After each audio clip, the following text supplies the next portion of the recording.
when I was in my first year of college, we used to run this startup called QLock. And at that time, a lot of investors used to approach us. तब हमें मालूम था कि हमारी औकात नहीं है investors से बात करने की, because it's just a simple website, like who even cares? But then investors keep looking for new deals, right? So even if you're in college or even if you just LinkedIn पे founder लिख दो, they'll love to have a chat and understand what you guys are building, because most investors want to come in early. Yeah.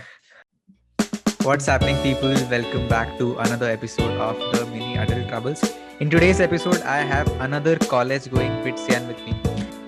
He's running an edtech startup called Bluelearn. His name is Harish, and the startup aims to be the largest higher ed community of India. Harish, welcome to the show. Thanks, Ayush. Always a pleasure being here. And nice T-shirt as well. It shows a dedication towards the podcast. Yeah. Do you remember the first time? How did we chat the first time? In the Instagram live, right? Yeah. Before that, how did we meet before the Instagram live? उससे पहले भी we have had a chat. उसके पहले? I don't remember. So one of my interns reached out to you on Twitter saying, Ayush wanted to do a podcast, etc. Yeah, I remember. And then we connected on Instagram. And उसके बाद we did the live, right? That's how we started. Correct. And then we did another live with you and a co-founder, right? And since I think it's been 2 months since that as well, since that live, and a lot has happened in your life. So before we move on to what's Bluelearn exactly does, I would like to just talk about the last 2 months since the live, what has happened in your life, how it has changed and all that. Sure. So what happened after the live? I mean, these 2 months have been pretty fast. I think that's the advantage of like being in a startup. Our team size doubled in a month. So that's something that's happening. One thing that we realized was that 2 months back, it was just the founding team. It was just 5 of us trying to do something. But then I think after a certain point in time, you realize that, whenever you see someone smart, people who are doing certain things better than you, then they are better off doing it rather than you, spearheading it, right? So learned the importance of delegating, building a team, and ultimately any company, any startup is just people, right? People over product, over profits. That's always been the motto of sorts. That's one part. And then secondly, even on the tech part, we've actually been starting to build a product because we've been super lucky to be venture backed even before we had a product. But right now it's like all focuses on building a solid product and investing over there. So yeah, that's where we are at. A beta app should be out probably mid of this month. Yeah, I saw your vlog on a YouTube channel. I was watching that ideation, then design, then the coding wala part. Interesting. So what exactly does Bluelearn does? Tell the crowd what's your goal? What have you been doing? What's the product about and all that? So in Bluelearn, we are trying to combine two aspects, right? The social aspect, the social media aspect, and the education aspect, and build something called a social learning platform. So it's like an online university, right? University has two parts, the content and the community. So we're trying to build the best of the community so that, you are around smart people and get the best of content so that no matter what your score in JEE was, the quality of education that you get is as good as any IIT or a BITS. Right. Can you talk about the product right now, or it's just a beta launch hoga tab? Sure. For now, the product is going to be a bunch of very, very interesting clubs, right? So there could be one club for people interested in improving their English. There could be one club for startup enthusiasts where, in case you start doing good stuff, VCs might notice you and then they try to invest in your startup. There could be one for design enthusiasts. There could be one for fitness enthusiasts. So it's going to be a conglomeration of really good clubs. In a way, yeah. Which you could be part of. Right. And in the last 2 months, I think you raised, right? You raised around, you were all over on news, your story. How did that feel like, number one? And number two, what's the intention behind raising funds? How will you use that funds and all that? Sure. So we raised 4 months back. In fact, 4 months back. I think it was news 2 months back. The PR happens later. So for us, it wasn't really surprising, but that day we got like around, I know that particular month we had 70,000 people visit our website. So that was something cool. But apart from that, in all honesty, like having money does not solve problems, right? The core fundamental problems. It's an enabler. It just helps you. It's an enabler. It helps you do things faster. तो जो पैसे के बिना तुम 12 महीने में करने वाले थे, this happens in a month. So that's the only difference that's going to have. The vision, the product, the design, the app, the idea, all of that remains the same with or without money. And now coming to the second part of the question, which is why did we raise? There were two major reasons. One was that at one point we were bootstrapping before. We were making like decent revenue, but then Shreyans and I were not sure if we really want to do this or not. So in bootstrap businesses, right? Sanjay Mehta, one of our investors, he says this usually. Have something called the stale state, wherein you don't have an intrinsic motivation to do more because, like, for example, you run a business which is making 10 lakhs a month, right? Maybe it's a kirana store, or maybe it's, maybe it's like I don't know, agency, you never know. You reach a point where you're just happy with life, where you're just satisfied with a lot of things, and you aren't ambitious enough to do something more. Like, you just get conditioned to that good feeling, and you don't want to do more. So we kind of reached that state. I'm not saying we were making a lot of revenue, but we weren't innovative enough. There wasn't any push on us to do more, right? So that was the first thing. We needed investors who could actually be visionaries like us, people who have built stuff before. And having someone else's money definitely puts a little bit of pressure, and it helps you think outside the box and do something cool. And secondly, we didn't want to monetize early on because we knew that if we really want to build a social product, then it has to have distribution, a huge distribution before we start monetizing, right? Because monetizing 1% of 10 million users is much better than monetizing 50% of 10,000 users, right? So it did not really make sense for us to monetize early. And now that we have raised funds, it's just much easier for us to compete with anyone who's, selling, stuff. We can just give it out for free and start getting users onboarded. So that was a major reason. We want to delay monetization because we want to grow as fast as possible. And also, as an edtech startup, we do not want to become another course selling company which just ask students to spam WhatsApp messages and sell courses. That's not really the way we want to do. We want to build like a long-lasting, resilient business. It's like an online university.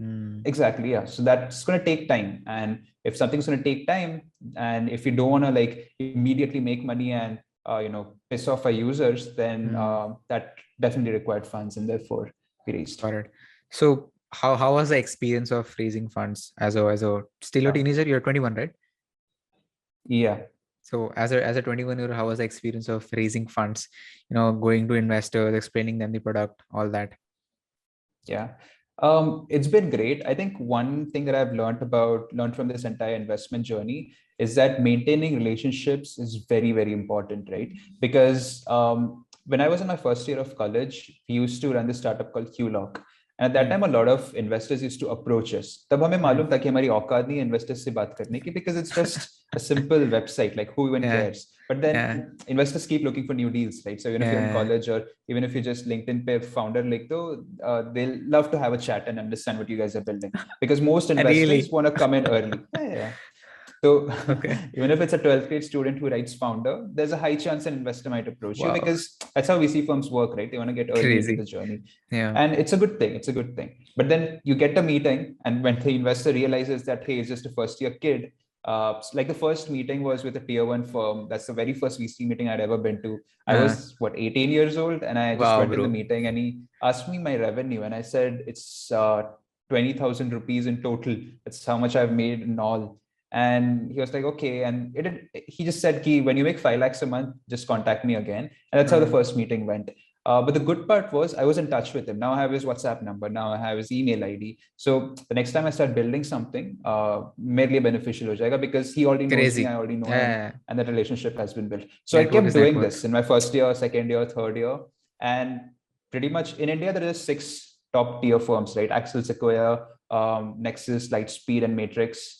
Or these are the top 6 firms. Apart from this, no one's going to write you a more than $2 million check, or किसी के पास नहीं उतना power write करने के लिए. Then you'll have to go to global investors.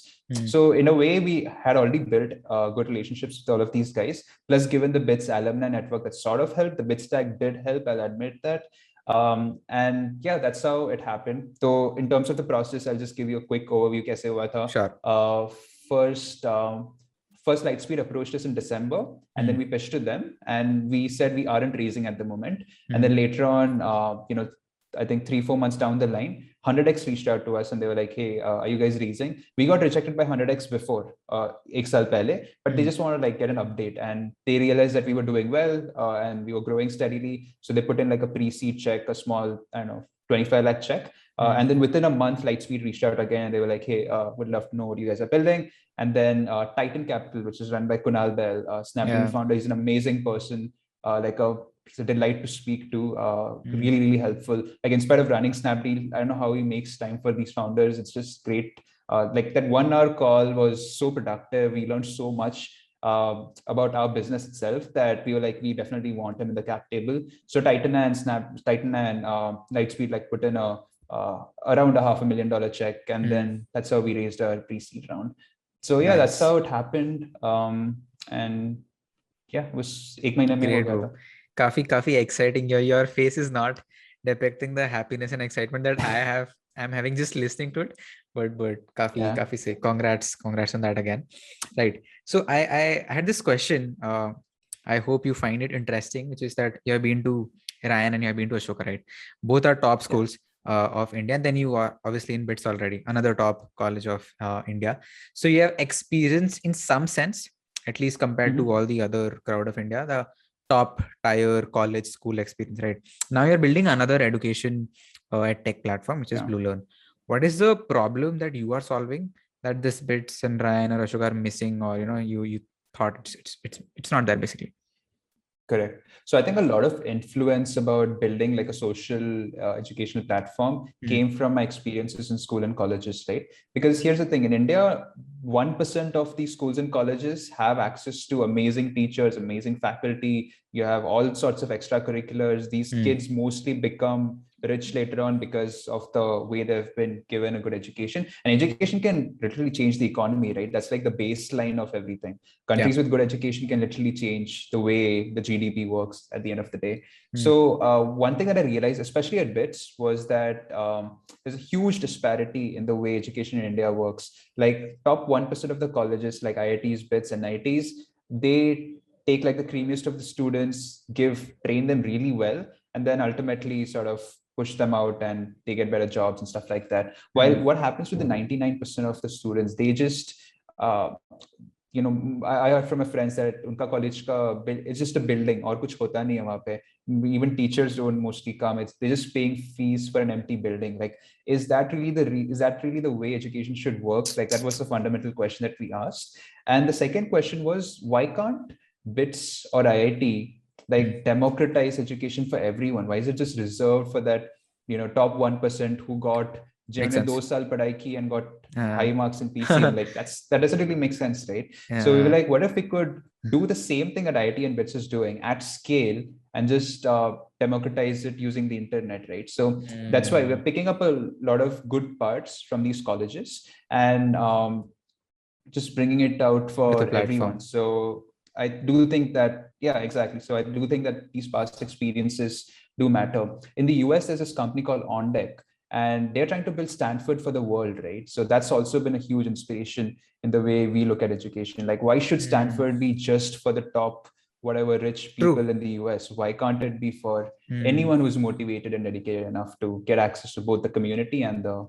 education part of it? That's actually one solid pitch for investors as well. it's pretty kafi sahi message. Interesting, right? So moving on, let's rewind 2-3 years ago. I was just going through our YouTube channel yesterday. I saw that आग का colour fire नहीं fire colour is yellow क्यों होता है वाला video. It was so great. I could see the change that you have in you in the last 3 years in terms of quality, video quality, you just yourself. Kafi sahi. So I wanted to understand ki how was your experience. So I have been watching your content since 1.5 years ago. I think 1 साल पहले podcast जब हमने live किया था उसके around 6 महीने पहले. Saw you first time some video popped up. I think your BITS Pilani vlog वाले टाइम से you have been you got a jump from there, right? तो वो 1-2 वीडियोस एंड फ्रीलांसिंग वीडियो देखी है. And then I started seeing that CTA in your description, join our community at Discord. Not even Cleanify at that time, just join your community. So how this you evolved from just a content creator to a better content creator, then you made a community. Kaisa idea aaya? How was the evolution there? What was the mind process and all that? Sure. So probably I'll tell you why I started a YouTube channel. My very first video was uploaded when YouTube was 2 years old. Like I was in my third grade and I uploaded a video called How to Make a Paper Aeroplane. That was my very first video. I think it happened in 2008 or something like that. So that YouTube was founded in 2006. That was my very first video. But then in my 10th grade, what happened was my class was really funny. Like people just did stupid shit. And I wanted to film that. I was like, this is so cool. So, people just slapping each other or some teacher just coming and scolding. I found all of these things funny. Like people used to do random things in the bathroom. Like they used to take paper and put in the urinals, and I found that funny. They just filmed every single part of it. And I was like, ये हमारी class का एक repository रहेगा जहाँ पे anytime you wanna like see कि class में क्या हो रहा है, you can come and click these videos. I've privated all those videos. अभी नहीं है वो, but ठीक है. That was the motivation. So our class size was 50, and I wanted to build this repository of videos of things that happened in our classroom. And I wasn't like an extrovert, but on the internet I was an extrovert. So the way I used to tell stories was using these videos, right? So that's how I just found it as a way for me to express myself to like hundreds of people at once without being an extrovert in real life, right? So that's how it started. And then eventually, once I went into BITS, I was like, the campus is beautiful. Why aren't people filming it, right? Like college life in itself is so beautiful. Why aren't people documenting it? And then I start filming, like me walking to lectures, me playing sport, or me having food, just normal things that people do in college. I just filmed it. But then a lot of people found it relatable, and then they start following. Then eventually I just moved into vlogging and just documenting content evolved. my startup life. Yeah. Got it. How did this Bluelearn thing happen? Because I think before Bluelearn, you just had a normal community. Yeah. Right? Yeah. So Clinify before. Yeah. Got it. And then why did you change the name? What was the logic there? So a lot of people, in fact, Kunal Bell, right? He himself said ki bro, Clinify mat rakh, because if a third person hears it, like if Ayush is hearing about Clinify for the first time from someone, they'll think it's a pharmacy or a medical shop or a health tech company. So don't go with it. So yeah, that was like the major reason. And Bluelearn, what does Bluelearn stand for? What was the logic behind that name? There's no real reason. We just found it very simple. We realized that India is a country where you need to keep names that are very simple to pronounce right if you're building for Bharat. So just kept us Bluelearn. Though we want to become a global product, we just thought, let's just go with something simple. Isme zyada sochna nahi pada. Makes sense. Got it. So money and fame, right? These are two things everybody wants. And I think you have had a fair share of that in the last 1 to 1.5 years. But yeah, even though I want to ask you, are you overwhelmed and all that? But I feel that you're a stoic person in some sense. You're very practical. You're someone who takes one day at a time. As मेरे को लगता है from talking to you and observing, you're not. Well, internally you may be excited, but you calm yourself. वैसा attitude, but how do you feel with all the money and all the fame around and all that? So here's one funny thing about startups, right? You could be a millionaire on paper, but then when it comes to liquid cash, most founders are like decent. They say they aren't like ultra rich.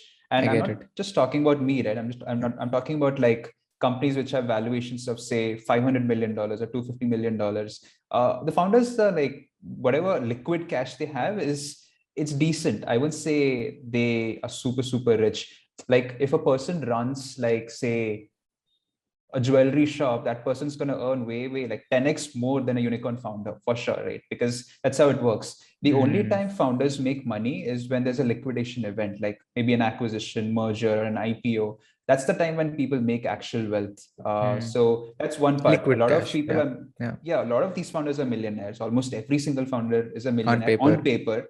But that's not really gonna make your life good. I can't buy like a BMW with on paper money because it doesn't really mean anything. It's just the investors predicting that one day this company is going to become this huge and therefore we're going to attach this particular valuation to it. So that's one part. And secondly, when it comes to like things like money, there's also another misconception, right? Which is founders have a terrible life. They need to like take low salaries and stuff like that. In reality, especially if you're a venture-backed startup, all you have to do is understand how much money you actually need. Acha, rent kitna hai, khane ke liye kitna lag raha hai, for like basic expenses, how much money do I need? Come up with a figure and just be like, hey, this is how much salary I'm going to draw. And it's just as simple as that. Because as a founder, you should not be constrained about money. Like money is the last thing that you should be thinking about, right? You're supposed to be thinking about how can you take this company from 1x to 10x in the next 2 years. You shouldn't be thinking about ki acha main aaj dinner order karna hai Swiggy se par paise nahi hai. Like that's not really a thing you should be thinking about.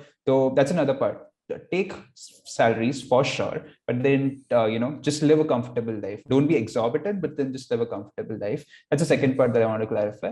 And fame, though, I don't know. Like ultimately, I realized that it's good. I like connecting with people in real life way more than someone DMing me and appreciating it, right? I mean, I do appreciate them texting or stuff like that, but then I want to meet people at parties. I want to meet people in real life. I want to like interact with them. Even a normal video call like this is far more enriching, far more get it, yeah, satisfying than any other like that I get on Instagram or a comment that I get on YouTube. So that's how I've started looking at relationships. It's more about building deep relationships with people whom you really care and sticking with them. The external parts are great, but it doesn't really have a huge impact in how you perceive life. And I think a lot of successful people who become successful realize way early in their life that it's the network that will make their growth way faster than they themselves can. Because at the end, you can have a vision, you can have ambition, you can have XYZ stuff, but usko enable karne ke liye, you need a network of people. You need, as you said, you need to delegate that. वो delegate करना किसी को चाहिए ना तुम्हें, तो बस होगा नहीं तो करोगे कैसे? So that's network in one sense. So makes a lot of sense. वो network का भी network बन जाता है ना, like अभी I can reach out to a lot of people because I know like pretty influential people. तो जैसे तेरे केस में भी होता होगा, if you know a lot of influencers, it gets much easier for you to get another connect. Like you can connect easily with Tanmay Bhatt today because you know people who know Tanmay Bhatt. Like that does pay off well. Got it. Right. So freelancing, I've been, I think this is the word of the year last year in India for sure, for college students.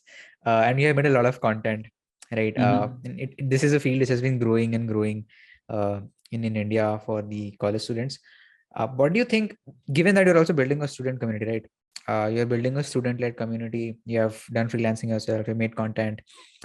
What's going to happen in the next say 5 years, because freelancers बहुत बढ़ते जा रहे हैं, and what happens is एक बार college में freelancing का चस्का चढ़ जाता है, पैसा लग जाता है, that grows from 30k 40k 50k, then you don't need a job to start off, right? एक salary entry level की उतना ही 30 40 50k देगी, and then you're making that much in freelancing, so that essentially you don't need to do a job, you just need to scale that freelancing. And then freelancing, as Varun Maya says, it's a getaway drug to entrepreneurship. You start agency, you do a lot of stuff. What do you think is going to happen with freelancing and jobs and all that? Sure. I think the reason why freelancing picked up in India was that people aren't aware of it. Like especially in developed countries like the US, having side gigs, doing something part-time, working somewhere else apart from your day job is very common. Almost every single person does that, right? In India, recently, during pandemic, a lot of people started home baking and starting their own small businesses, which is such a positive thing that's happening in the country, right? Like women who never ever thought they'll start a business started cooking, started baking stuff, and started a small micro business, which is amazing for the economy. Like we need more such micro entrepreneurs. And I look at freelancers as micro entrepreneurs, especially the individual ones. India, Balaji Srinivasan says this often, right? India still has that outsourcing wala leverage compared to most of the countries because of the population, because of the labor rates and stuff like that. TCS, Wipro, they are the ones that have cash right now. And what do? They still work on these outsourcing projects, right? 90% of the revenue comes from the US anyway. So because of this unfair advantage, there's still this imbalance where the world K rates are like this, India K rates are like this. So if you have the same work, mostly it's going to come to India anyway. And then talking about students are realizing that you don't really need a degree to earn money. You can do it in college itself, right? As long as you know what you're doing, it's totally fine. I'll give you another example. One of our recent hires is a React Native dev. We are paying him market rates, and he's just 18. And he just applied as a React Native dev. We interviewed like people with 8-10 years of experience, but we ended up hiring this dude because his passion, his technical knowledge exceeded more than we even interviewed like few unicorn companies, scale developers. It exceeded all of them. Like that's how passionate he was, right? So he's an asset for us at this point in time. So I think we're seeing this transition where a lot of this young blood with ambition to learn and grow are superseding the older generation. So once these students realize that they also have the potential, it just works out for them. Like Ishan, right? Ishan ने क्या कुछ दिन पहले वो video editing का he started this agency of sorts. He's doing amazing. I heard his revenue numbers. Yeah, revenue numbers a couple of days. It's great.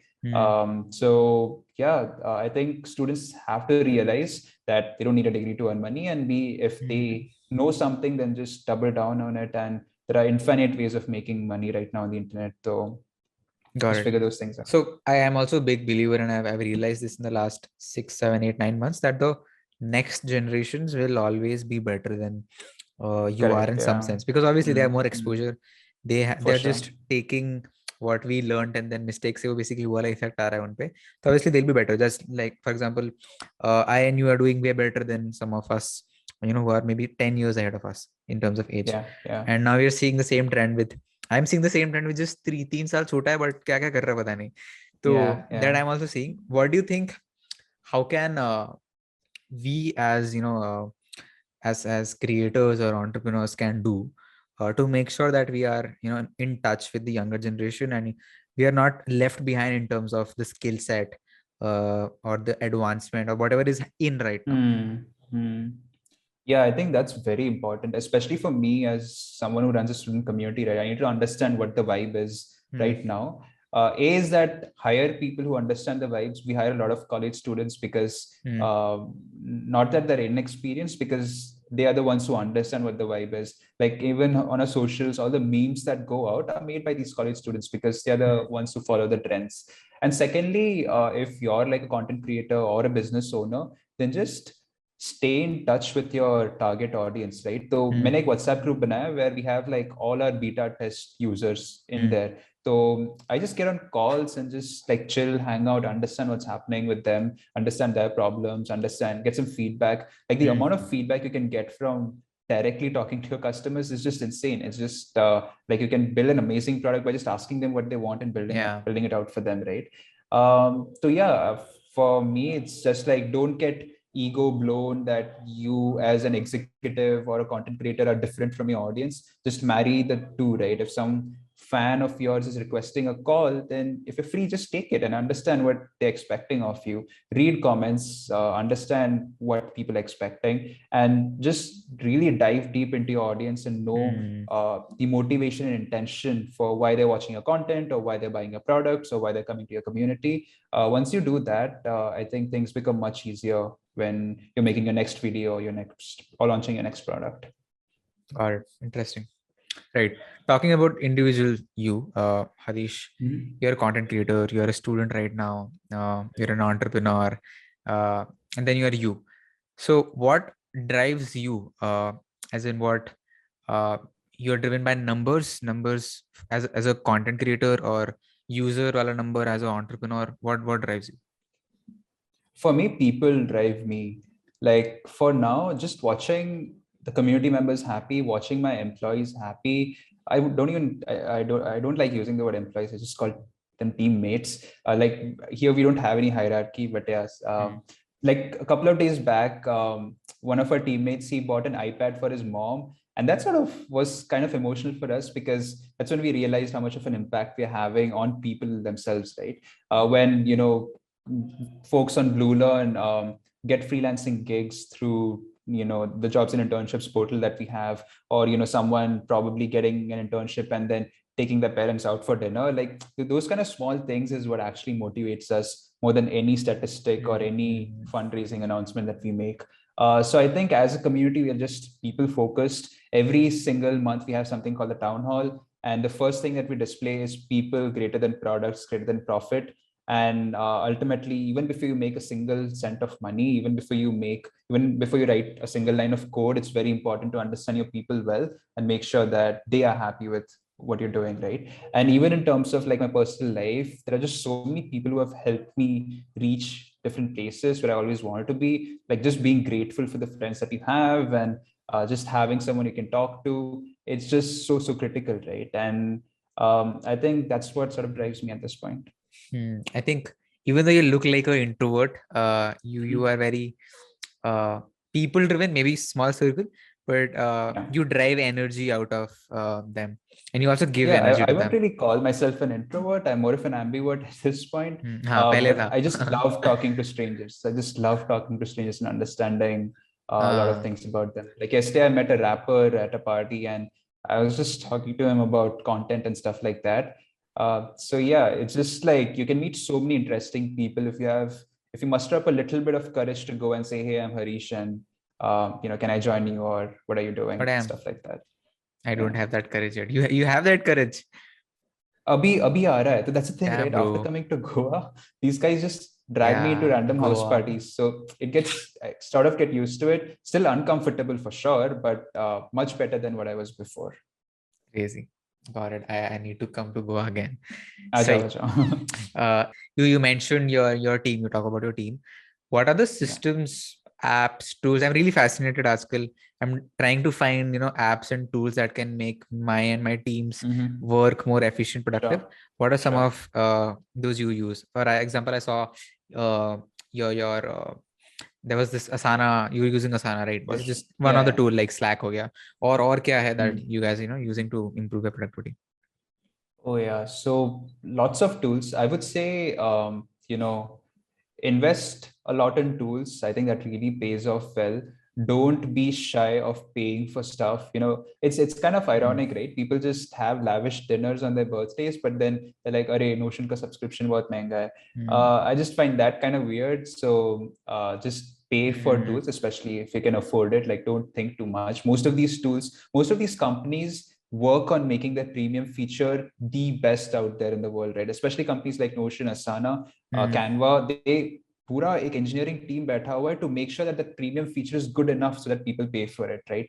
So in most cases it's worth it, right? Just give it a shot. कोई free trial लेके देखो, it'll be worth it in most cases. So do invest in premium products if you think that it's going to help you guys out. Just try it for a month and see if it helps, and then go for it. This is what Gaurav Munjal from Unacademy also says. Don't be penny wise pound foolish, right? If Notion ka premium is going to help you save 10 hours, then just Correct. go for it. Like, why are you sacrificing for it in the short term?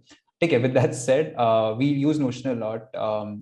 Our entire company product wiki is over there. And I think Notion in itself is such a beautiful tool that it replaces Google Sheets, Google Docs, all of it. That doesn't mean that we don't use Google Sheet, Google Docs. We have a company-wide G Suite account. So that's where we do a lot of collaboration. Google Chat is very important in terms of sending work-related chat. We used to use Slack, but now we've sort of moved to Google Chat and WhatsApp mostly. Then, especially on G Suite, you have this collaboration feature. So if I want to tag someone in a team to say कि इस Excel sheet में ये column में ये वाला data डाल देना, can do all of that fancy stuff over there. Then we use Asana for all the tasks that we put out in the morning. So सुबह एक scrum meeting होता है 9:30 a.m. को, where we write down what all tasks we have to work on for the day. All of that is done on Asana. We set a deadline. We assign it to a particular person, and it just makes sure that bar bar follow up करना नहीं पड़ता है. Everyone knows कि कौन किस चीज पे काम कर रहा है, and it just smoothens up and brings in transparency in the organization. Then we use a lot of, these are like tech tools mostly. These are like services like AWS for cloud hosting, and then for Discord we use a lot of premium bots like Unbelievable Bot Premium. There's something called StatBot, which helps us track statistics on Discord. Then we have Zoom for like all the events and stuff like that. I think just upgrading to that 500 limit wala Zoom has had a huge difference in the way the community functioned. So yeah, these are the major tools. I'm pretty sure there are a bunch of others, but or Canva for sure. It's just such a simple tool that makes your job so much easier. Understood. Awesome. Got it. I'm gonna take notes after this podcast is done and install that. In the meanwhile, what do you think the leverage that you have as an entrepreneur? So for example, I was speaking to Ishan about this also. Network is one. Being from BITS College, it gives you not only network of alumni, smart alumni founders, and we all know about the companies that BITS alumni has, but uske alawa bhi the people around you, they're smarter than the average crowd out there, right? So that's one leverage that I can tell. What else do you think you have leverage over other people, and how can other people bridge that gap? I think Bluelearn is one answer to that. But yeah. Yeah, I think me becoming a content creator did become a massive leverage in terms of how Right. I understood people, right?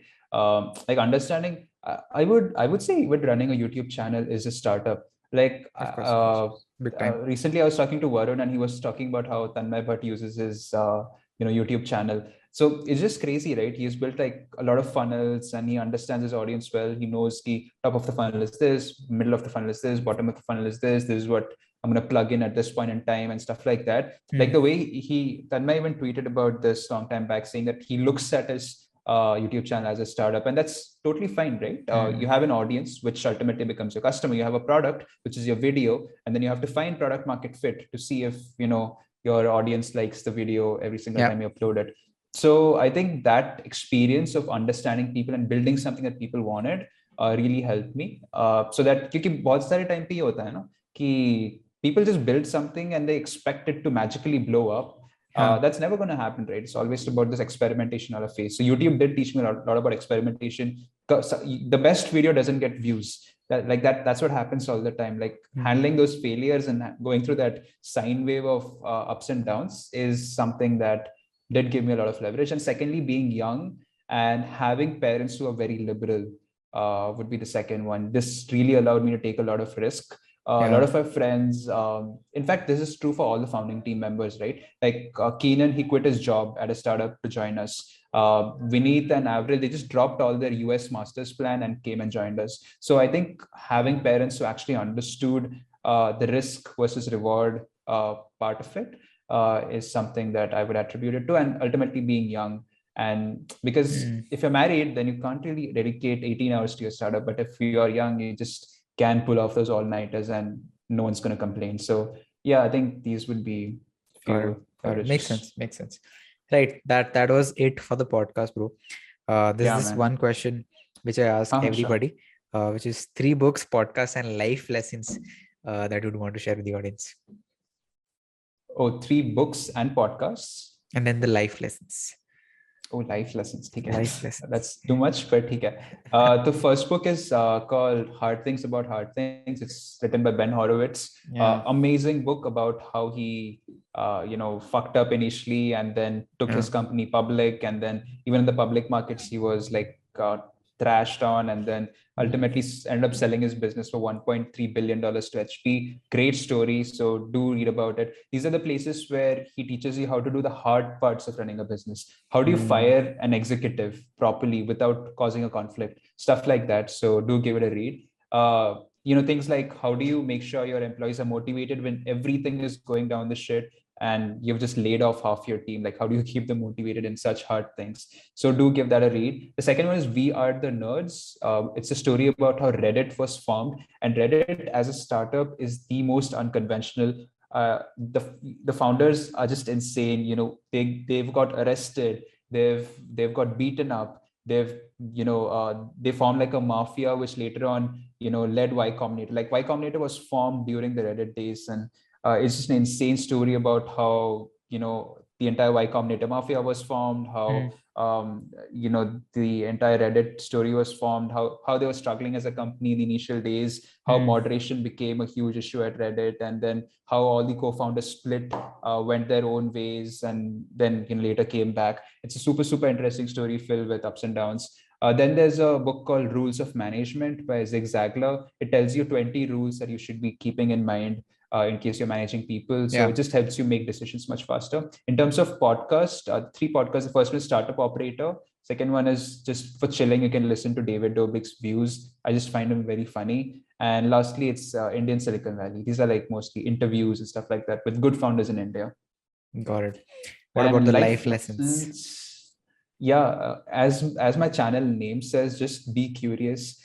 Just keep asking questions, and the only way of learning something is asking questions, right? So if you want to learn about cryptocurrency, just go on YouTube, type in what is cryptocurrency. You watch one video. I think Kunal Shah said this once. Watch one video, and then from there you watch 10 other videos, and 30 videos later you realize that you know more than the average Joe, right? So just be curious, ask questions, even if it's something that's outside what you're doing currently. Yeah, got it. That's one.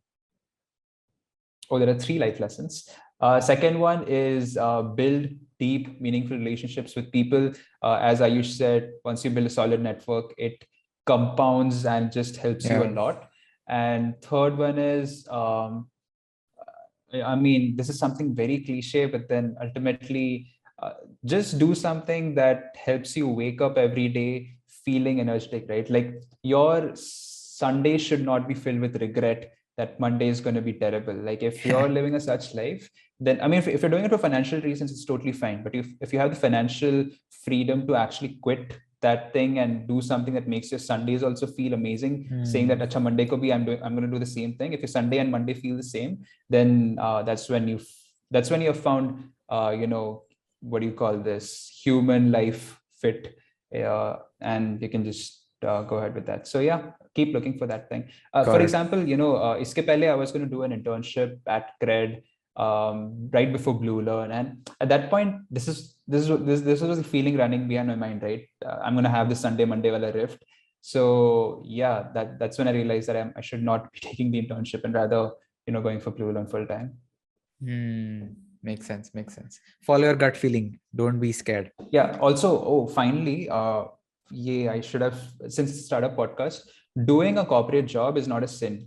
Like corporate jobs and jobs in general have been demonized a lot by a lot of startup founders. I mean, it's totally fine for someone to do a corporate job, because ultimately if today Bluelearn becomes a corporate after 5-10 years, we'll definitely have to hire people who come and work here, right? So it's a process. It just depends on at what stage you are part of the company. So being part of a company like Amazon or Microsoft or any other tech company out there is totally fine. There's nothing wrong in it. If that's what you love doing, then it's totally fine. It's just so cool to have a stable job that pays you every month. It's just amazing. And you can also be like an intra-entrepreneur within an organization. So all of that is totally fine. These are just different parts of life. There's no right or wrong. It's a very, very personal choice. So never get biased and think startups are greater than corporate jobs or vice versa. That's just a very stupid comparison.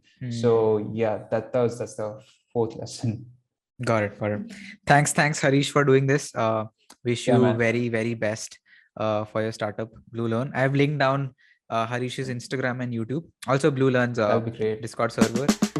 Check them out. Once again, thanks for having me on the show.